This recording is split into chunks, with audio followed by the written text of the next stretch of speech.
Happy mathematics to you all. आज हम AP में अपनी अगली एक्सरसाइज स्टार्ट करने जा रहे हैं। इसमें हम एक एपी की एन टर्म्स का सम कैलकुलेट करेंगे। अब क्योंकि ये फॉर्मूला थोड़ा ट्रिकी है तो मैं चाहती हूँ कि आप इसका डेरिवेशन भी समझें। उससे क्या होगा कि फॉर्मूला हमें रटने की ज़रूरत नहीं पड़ेगी, हमारा बेसिक कॉन्सेप्ट ही क्लियर हो जाएगा कि हमारा ये फॉर्मूले का मतलब क्या है। तो इसलिए आज मैं पहले आपको समझाने जा रही हूँ कि जो फॉर्मूला हम एन टर्म्स के सम के लिए काम में लेते हैं, एक्चुअली वो फॉर्मूला आया कहाँ से।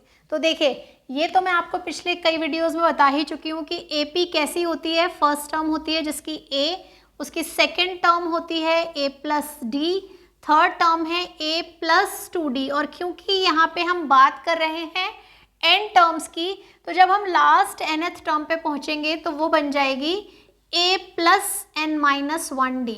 nth टर्म का फॉर्मूला हम कैसे करते हैं ये मैंने बताया ही आपको पिछले कुछ वीडियोस में। हम जिस भी टर्म पे होते हैं n की वैल्यू उससे 1 लेस होती है। अब क्योंकि हमें इस पूरी सीरीज का सम करना है तो इनके बीच में जो साइन मैं यूज़ करने जा रही हूँ वो है प्लस। यहाँ पे बीच में भी बहुत सारी टर्म्स हैं जो कि अभी हमने लिखी नहीं है, तो इस तरह मैं डैश लगा देती हूँ। इन सब का सम मिला करके हमें लेना है। तो ये जो सारा सम है इसे मान लो मैंने कहा s, और क्योंकि ये n टर्म्स का सम है तो इसके नीचे हम एक सफिक्स यूज़ करते हैं n सफिक्स यूज़ करते हैं। तो ये जो पूरी सीरीज़ है हमें इसका सम करना है। अब देखिए, छोटी क्लास से आप लोग पढ़ते चले आ रहे हैं कि नंबर्स को ऐड करने में ऑर्डर का कोई रोल नहीं होता। चीज़ों को हम कम्यूटेटिव लॉ में पढ़ा था हमने, a प्लस बी करें या b प्लस करें, b प्लस a करें, एक ही बात होती है। एसोसिएटिव में हमने पढ़ा था कि अगर हमें a, b और c तीन नंबर्स को ऐड करना है तो हम पहले a b को करके c ऐड करें, या b c को ऐड करके उनमें a ऐड करें, या पहले a c को ऐड कर लें और फिर उसमें b ऐड करें, आंसर में कोई फ़र्क नहीं आता। बिल्कुल यही रूल हम यहाँ काम में लेने जा रहे हैं। हम इस सीरीज़ को सीधा ऐड करें या हम इस सीरीज़ को रिवर्स ऑर्डर में ऐड करें, आंसर में कोई फ़र्क नहीं पड़ेगा। इसलिए मैं ये पूरी सीरीज़ दोबारा से लिख रही हूँ, लेकिन रिवर्स ऑर्डर में। वो जो लास्ट टर्म है वो मैंने यहाँ पे सबसे पहले लिखी है, और इसके बाद इसकी जो सेकेंड लास्ट टर्म है a plus n minus 2d आएगी। और ऐसे करते करते करते जब हम इसके नीचे पहुँचेंगे तो यहाँ हमें मिलेगी अपनी फर्स्ट टर्म a। तो इस तरह से हमने सीरीज़ को ऐड किया, कोई फ़र्क नहीं पड़ेगा, दोनों तरह से आंसर सेम है, इसलिए इसको भी हम SN ही लिखेंगे। अब हम क्या करने जा रहे हैं, ये दोनों चीज़ें हम ऐड कर देते हैं। तो ध्यान से देखिए, एक चीज़ है SN, उसमें हमने वापस SN ऐड किया तो डबल हो जाएगा, तो ये कहलाएगा ट्वाइस ऑफ SN। अब यहाँ हमारा एडिशन का क्या तरीका है, इस सीरीज़ में पहली जो टर्म है उसे इस सीरीज़ की पहली टर्म से ऐड करेंगे, सेकंड वाली को सेकंड से ऐड करेंगे, थर्ड को थर्ड से करेंगे, और लास्ट वाली को लास्ट वाली से ऐड करेंगे। तो देखें क्या होता है, a में a ऐड हुआ तो ये बन गया 2a, और साथ में आएगा n माइनस 1d। तो ये हो गई हमारी फर्स्ट टू टर्म्स का सम। और बिल्कुल ऐसे ही यहाँ पे है हमारे पास a प्लस डी में a ऐड किया तो वो फिर से क्या बन गया 2a, और यहाँ पे हमारे पास है n माइनस 2d जिसमें हमें एक d ऐड करना है। क्या आएगा देखो ध्यान से, यहाँ पे एक d इंक्रीज हो गया है और यहाँ पे एक d डिक्रीज हो गया है। तो इससे जो d की गिनती है उसमें कोई फ़र्क नहीं पड़ेगा। जैसे पहले n माइनस 1d थी, अभी भी है। चलो इसको सॉल्व करके भी मैं बता सकती हूँ आपको। यहाँ पे है d और यहाँ पे है n माइनस 2d। अब देखिए d कॉमन ले लिया तो अंदर बचा 1, यहाँ बचा n माइनस 2। तो जब इसको सिंप्लीफाई करेंगे तो माइनस 2 प्लस 1 माइनस 1 हो गया, यानी हमारे पास फिर से क्या आ गया n माइनस 1d। तो यही बात मैं आपको यहाँ बता रही थी कि यहाँ पे क्योंकि एक d इंक्रीज हुआ और यहाँ n माइनस 1 से एक d डिक्रीज हो गया है, तो हमारा सम अभी भी क्या है।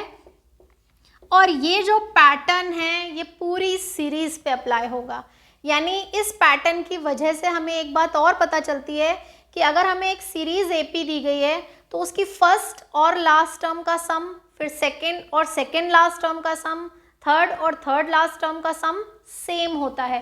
बिल्कुल यही पैटर्न हर जगह फॉलो होगा। लास्ट में देखें यहाँ भी a प्लस ए 2a आएगा और ये जो n-1d है ये एज इट इज आ जाएगा। यानी लास्ट और ये जो लास्ट टर्म्स है इनका सम भी कितना है 2a प्लस n-1d। फर्स्ट और लास्ट का, लास्ट और फर्स्ट का, second second last, third third last, fourth fourth last, सब का सम सेम है, वो है 2a प्लस n-1d। तो हम एक ही नंबर को कंटिन्यूसली ऐड कर रहे हैं, कितनी बार, n टाइम्स। तो इनका सम कितना हो गया, twice of Sn is equals to n times of 2a plus n-1d। अब हम ये जो 2 है इसको ले जाके इस तरफ डिवाइड कर देंगे तो हमारा फॉर्मूला बन के सामने आ गया n/2 2a प्लस n-1d। तो ये है हमारा n टर्म्स का, फर्स्ट n टर्म्स का सम का फॉर्मूला। और ये फॉर्मूला हमें काम में लेना है जगह जगह, लेकिन इस फॉर्मूले का बेसिक कॉन्सेप्ट क्या है वो आप लोगों को याद रखना है। इसमें ये जो टर्म है ये है फर्स्ट और लास्ट टर्म का सम। 2a प्लस n-1d क्या है, फर्स्ट टर्म और लास्ट टर्म का सम, a और a प्लस n-1d का सम। तो हम इस फॉर्मूले को ऐसे भी पढ़ सकते हैं, हम इस फॉर्मूले को ऐसे भी पढ़ सकते हैं a plus last term a plus l। हम इस फॉर्मूले को ऐसे भी पढ़ सकते हैं a प्लस nth टर्म यानी an। हम इस फॉर्मूले को किसी भी फॉर्म में पढ़ें हमारा आंसर सेम रहेगा। सिर्फ इस चीज़ पे डिपेंड करता है कि हमें इन्फॉर्मेशन किस तरह की दी है, उसके अकॉर्डिंग हम फॉर्मूला काम में ले सकते हैं। तो ये जो फॉर्मूला है इसका बेसिक कॉन्सेप्ट अगर आपको पता है, क्वेश्चंस करना बहुत ही सिंपल हो जाएगा। तो अब हम इस पर बेस्ड कुछ एग्जाम्पल सॉल्व करने जा रहे हैं। तो जो फॉर्मूला हमने अभी सीखा अब हम उसको अप्लाई करके देखेंगे कि किस तरह क्वेश्चंस पे हम उन्हें अप्लाई कर सकते हैं और किस तरह के डिफरेंट टाइप ऑफ क्वेश्चंस बन सकते हैं। तो यहाँ जो मैंने 4 एग्जांपल्स लिए हैं इनकी हेल्प से आपको ये फॉर्मूला बिल्कुल अच्छे से क्लियर हो जाएगा। जैसे फर्स्ट वाला जो एग्जाम्पल है बिल्कुल डायरेक्ट फॉर्मूला अप्लाई करने वाला क्वेश्चन है, हमें बस वैल्यूज़ लेनी है और अपने फॉर्मूले में अप्लाई करनी है। क्वेश्चन है फर्स्ट वाला, इसमें क्या क्या दिया हुआ है, एक AP दी है 8 3 -2 एंड सो ऑन, और इसकी 22 टर्म्स का सम पूछा है। तो अब हम लिख लेते हैं हमें क्या क्या पता है। हमें पता है A इसका 8 है, D इसका है 3 - 8 यानी -5, और हमें सम 22 टर्म्स का निकालना है। इसका मतलब n की वैल्यू है 22। तो Sn का सबसे पहले फॉर्मूला लिखते हैं जो हमने अभी अभी डिराइव करना सीखा, n/2 into 2a plus n-1 into d। अब हम इस फॉर्मूले में वैल्यूज़ पुट करना शुरू करते हैं। n की जगह पे 22/2, 2a की जगह पे 8, n की जगह पे फिर से 22, तो 22 - 1 करेंगे तो 21 हो जाएगा, और d की जगह पे आ जाएगा 5 -5, तो ये बन गया 11, 8 2 ज़ा 16, 21 और 5 को हमने मल्टीप्लाई किया, नेगेटिव साइन है तो 105 आ गया। 105 में से हम 16 सब्ट्रैक्ट करेंगे तो हमारे पास बचेगा -89। अब हमें ये प्रोडक्ट सॉल्व करना है। तो 11 से प्रोडक्ट सॉल्व करने की 1-2 शॉर्टकट ट्रिक्स हैं जो आपने ज़रूर सीखी होंगी, नहीं सीखी हैं तो मैं आपको बता देती हूँ। अगर हमें 11 को किसी नंबर से मल्टीप्लाई करना है, जैसे मान लीजिए मैं यहाँ पे एक एग्जांपल लेती हूँ, मुझे इसको मल्टीप्लाई करना है 32 से, तो हमारे लिए क्या तरीका है, बहुत सिंपल है।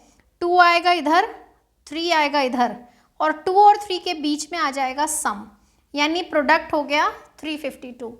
अब यहाँ पे थोड़ा सा डिफरेंट है, वो क्यों, क्योंकि लास्ट में 9 आएगा और फर्स्ट में 8 आना चाहिए, लेकिन 8 और 9 का सम होता है 17। अब 17 2 डिजिट नंबर है तो हमें क्या करना पड़ेगा, 7 हमने यहाँ लिखा और जो 8 आना चाहिए था इसके बाद में, उसमें हम वो जो 17 का 1 है वो ऐड कर देंगे, इसलिए हमारा ये प्रोडक्ट बन गया 979।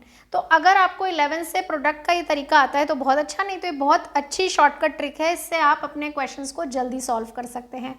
तो क्या हुआ हमारे इस क्वेश्चन का आंसर, 22 टर्म्स का सम हो गया -979।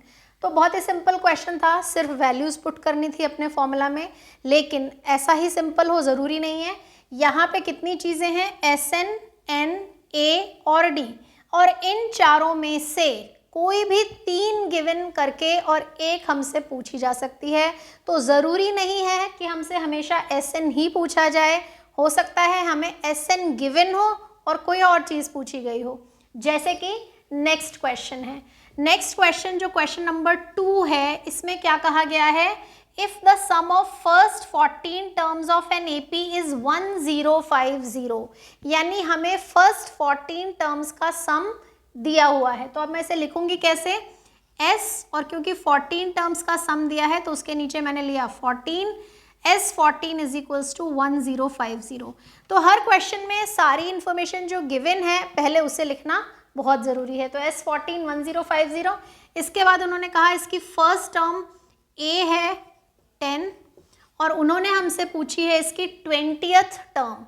तो और क्या चीज़ हमें पता है, क्योंकि यहाँ पे n की जगह हमने 14 लिखा है, इसका मतलब n इज इक्वल्स टू 14 भी हमें पता है, और जो चीज़ हमें नहीं पता वो है D। तो सबसे पहले हमें D पता करना होगा, क्योंकि 20th टर्म या कोई भी टर्म कैलकुलेट करने के लिए A, N और D 3 चीज़ें चाहिए। A हमें पता है, 20th टर्म पूछिए, इसका मतलब हमें n भी पता है। D हमें पता नहीं है, तो D हम पहले यहाँ से कैलकुलेट करेंगे और फिर अपनी 20th टर्म निकालेंगे। यानी ये क्वेश्चन कॉम्बिनेशन हो गया इस एक्सरसाइज का भी और जो हमने पिछली एक्सरसाइज की थी उसका भी। तो ज़रा सॉल्व करके देखते हैं कैसे करेंगे। सबसे पहले फॉर्मूला लिख लेते हैं, SN is equals to n/2 into 2A plus n-1 into D, और जो चीज़ें हमें पता हैं वो हम यहाँ रिप्लेस करते जाएंगे। 1050, n की जगह 14/2, 2A है हमारा 10 तो 2A हो गया 20, प्लस n है 14 तो यहाँ आ जाएगा 13D। और अब हम इसे सॉल्व करते हैं।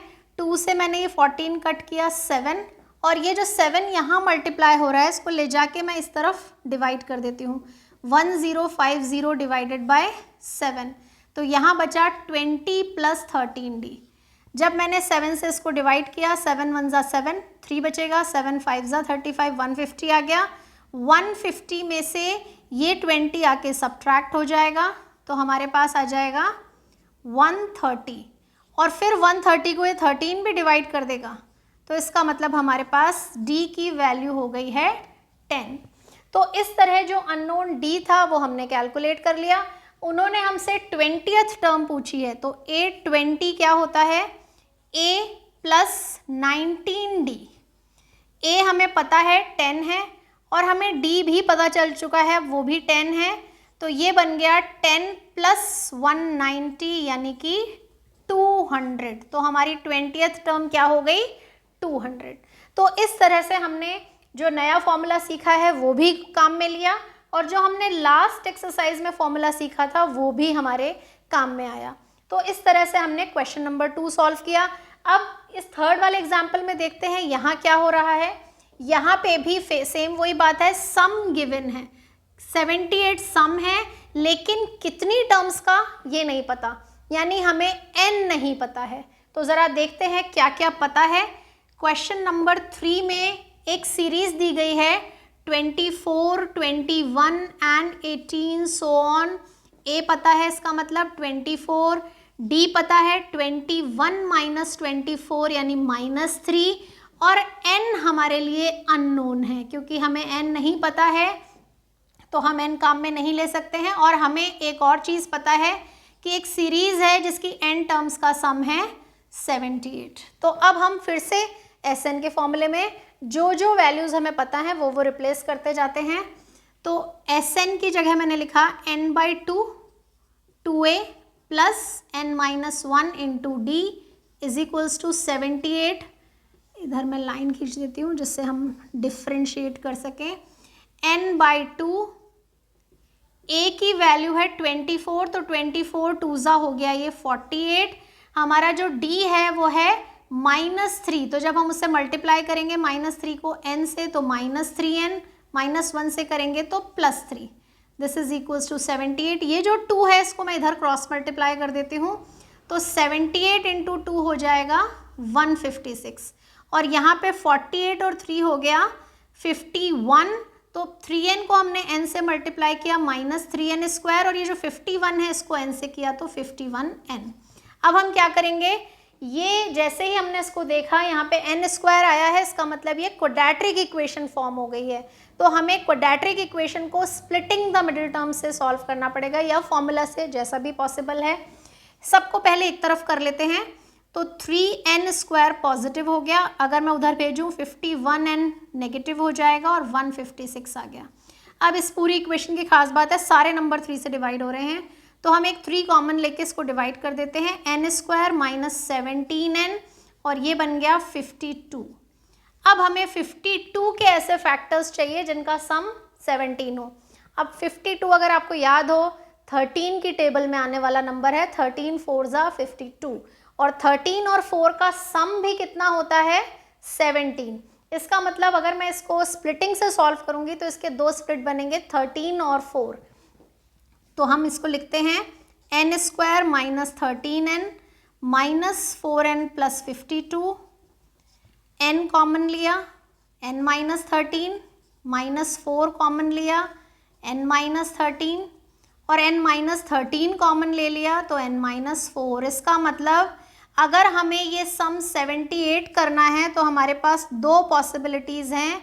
हमारी जो नंबर ऑफ टर्म्स हैं वो 4 भी हो सकती हैं, सिर्फ 4 टर्म्स का सम 78 हो सकता है, और हमारी नंबर ऑफ टर्म्स 13 हो तो उनका सम भी 78 हो सकता है। ये दोनों आंसर्स पॉसिबल हैं। अगर इनमें से कोई आंसर नेगेटिव होता तो हम उसे काम में नहीं लेते, कोई आंसर फ्रैक्शन में या डेसिमल में होता तो भी हम उसे काम में नहीं लेते। लेकिन क्योंकि ये दोनों आंसर्स नेचुरल नंबर में हैं, इसका मतलब ये दोनों पॉसिबल हैं। ऐसा कैसे? 4 टर्म्स का सम भी 78 और 13 का भी सम 78। बहुत सिंपल रीज़न है, ध्यान से देखिए। ये जो है डिक्रीज होती हुई एपी है, पहले कुछ टर्म्स इसकी पॉजिटिव हैं, लेकिन क्योंकि इसका डी नेगेटिव है, धीरे धीरे ये सीरीज कम होती चली जा रही है।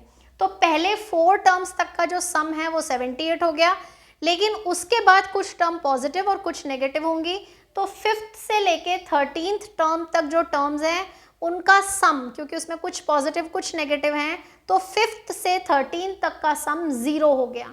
और जैसे ही 5th से 13th तक का सम 0 हुआ, क्योंकि पहले 4 टर्म्स का सम हमारा 78 था, तो हमारी 13 टर्म्स का सम भी 78 हो जाएगा। तो इस तरह इन क्वेश्चंस में 2 आंसर्स पॉसिबल हैं और हमें दोनों आंसर्स को जस्टिफाई करना पड़ेगा। और यही रीज़न है जो मैंने अभी आपको बताया कि हमारी 5th से लेके 13th टर्म तक का सम 0 हो गया है। क्यों हो गया है? क्योंकि इसमें से कुछ पॉजिटिव टर्म्स आएंगी और कुछ नेगेटिव आएंगी, इसलिए हमारे दोनों आंसर्स पॉसिबल हैं। तो ये है, इस तरीके से हम अपना जो फॉर्मूला है उसे डिफरेंट चीज़ें कैलकुलेट करने में काम में ले सकते हैं। एक बार 4th क्वेश्चन हम और सॉल्व करके देखते हैं। अब हम सॉल्व करने जा रहे हैं ये 4th वाला एग्जाम्पल। इस एग्जाम्पल में क्या है, डायरेक्टली इन्फॉर्मेशन नहीं दी है, उन्होंने हमसे कहा गया है कि 24 टर्म्स का हमें सम कैलकुलेट करना है। तो इसका मतलब हमें a चाहिए, n चाहिए, d चाहिए। n हमें पता है 24 है, a और d हमें दोनों ही नहीं पता है, लेकिन उसके बदले में उन्होंने हमें क्या दिया कि वो जो सीरीज़ है उसकी nth टर्म दी है। अगर हमें एक सीरीज़ की nth टर्म पता है तो हम वो पूरी सीरीज़ पता कर सकते हैं। कैसे कर सकते हैं? बहुत सिंपल सी बात है, जब मुझे इसकी फर्स्ट टर्म कैलकुलेट करनी होगी तो मुझे n की जगह 1 रिप्लेस करना होगा।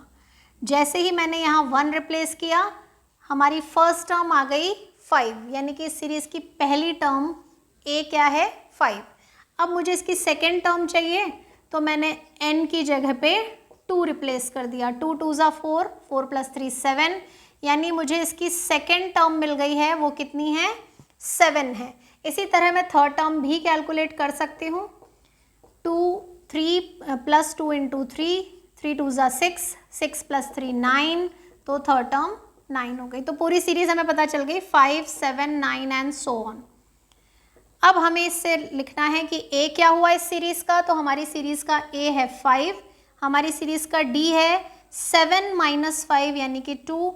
जो सम हमें कैलकुलेट करना है, सम ऑफ फर्स्ट 24 टर्म्स, यानी n = हमारे पास है 24। तो अब हमें सारी चीज़ें पता हैं, फॉर्मूले में हमें वैल्यूज़ रिप्लेस करनी है। तो Sn = n/2 into 2a plus n minus 1 into D, मैंने ये फॉर्मूला लिखा। इस फॉर्मूले में n की जगह 24 रिप्लेस कर दिया, a की वैल्यू 5 है तो 5 2 ज़ा 10 हो जाएगा, 24 माइनस 1 23 हो गया, d की वैल्यू 2 है तो हमने 2 ले लिया।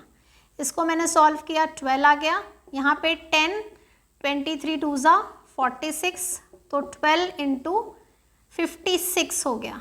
अब हम इसे मल्टीप्लाई कर लेंगे, 12 6 ज़ा 72, 12 5 ज़ा 60 प्लस 7 67, तो हमारा जो सम हो गया सीरीज़ का वो है 672। तो इस तरह ये फॉर्मूला हमें कैसे लेना है, कैसे इसमें वैल्यूज़ रिप्लेस करनी है, मैंने हर तरह के एग्जाम्पल आपको समझाए हैं। तो आप अपनी एक्सरसाइज जो है वो अब सॉल्व कर सकते हैं, और मैं आपको अगले वीडियो से वो एक्सरसाइज सॉल्व करके दिखाऊंगी। अगर आपने वो पहले से की हुई होगी तो आपको अपनी मिस्टेक्स पता चल जाएंगी, जो चीज़ें आपको समझ में नहीं आ रही वो आ जाएंगी। तो मेरा सजेशन यही है कि मैंने सब कुछ समझाया है, आप एक्सरसाइज स्टार्ट कर दें, और अगला वीडियो आने से पहले पहले आप अपनी एक्सरसाइज में जितने ज़्यादा क्वेश्चंस हो सकें सॉल्व करके रखें, जिससे कोई भी कन्फ्यूजन होगा तो आपका वो कन्फ्यूजन उस वीडियो में क्लियर हो जाएगा। लेकिन आज का वीडियो कैसा लगा आपको, ये आप सब मुझे कमेंट करके बताएंगे, लाइक करेंगे, वीडियो को ज़्यादा से ज़्यादा लोगों के साथ शेयर करेंगे, और जिन्होंने अभी तक सब्सक्राइब नहीं किया वो सब्सक्राइब करेंगे। Happy mathematics to you all.